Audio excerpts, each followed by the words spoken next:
Ya Rabbi Allah, şu ukan cümga namazlarımızını, barşa ukan namazlarımızını, kılgan dualarımızını, tutkan urazalarımızını, birgen sadakalarımızını, şolgan kurbanlarımızını, kılgan hoş ibadetlerimizni, her birimizden de Ya Rabbi Allah kılgan amel ibadetlerimizni, king rahmetin bilen kabullardan kıl.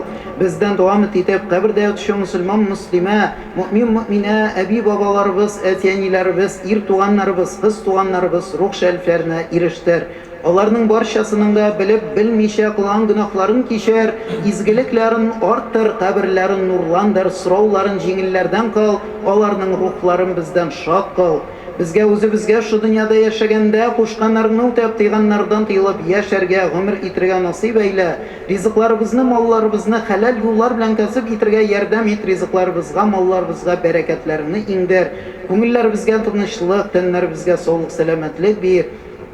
Nikahlaşkan parlarga Ya Rabbi Allah, ko'ngillarına bir-birisine qarata ülfet muhabbat sol Ya Rabbi Allah, rahimlik bir.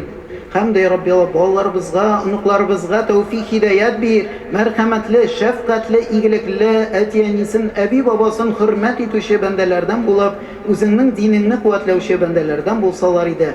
Aktık suluşlarımızda sunduğu sözlerimiz, La ilahe illallah Muhammedur Resulullah kelimesi bulup sungu urunlarımızını barşabızın da özünün firdevs cennetinde kıl. Rabbena gfir lana ve li valideyna ve lil mu'minina yevme yekumul hisab. Rabbena heb lana min ezvacina ve zurriyetina kurrata a'yuni ve cealna lil muttaqina imama.